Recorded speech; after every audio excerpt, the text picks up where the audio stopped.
الحمدللہ رب العالمین والصلاة والسلام علی سید الانبیاء والمرسلین۔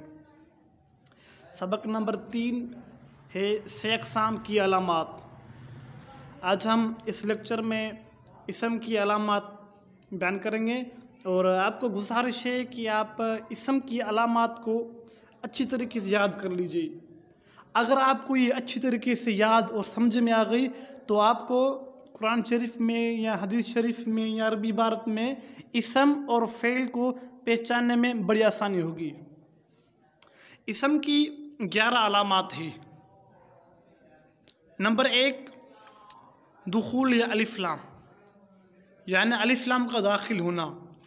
آپ کے سامنے قرآن شریف میں یا حدیث میں کوئی ایسا کلمہ آ جائے جس کے اوپر الف لام ہو تو آپ کہہ دینا یہ اسم ہی ہے، جیسے الکتاب، الحمد۔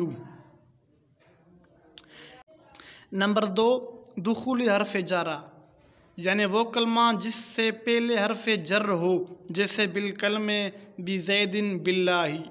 اور حروف جارہ ہمیشہ اسم کے اوپر ہی داخل ہوتا ہے، فعل اور حرف پر داخل نہیں ہوتا۔ نمبر 3، تنوین، یعنی وہ کلمہ جس کے آخر میں تنوین ہو، جیسے صراط۔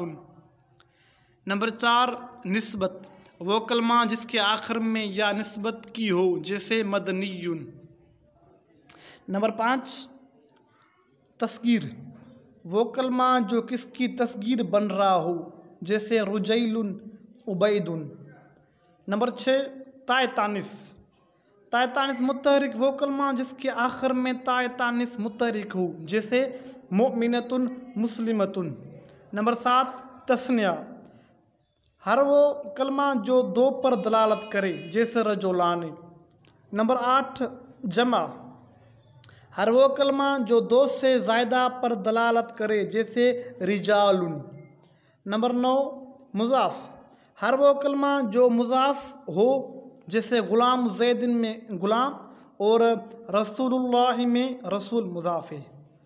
نمبر 10، موصوف ہو، ہر وہ کلمہ جو موصوف ہو، جیسے عبد مؤمن میں عبد موصوف ہے۔ نمبر 11، مسند الیہ ہو، مسند الیہ ہر وہ کلمہ جس کے طرف فعل کی نسبت کی جائے، جیسے صدق اللہ میں اللہ مسند الیہ اور اللہ کے طرف صدق کی نسبت ہے۔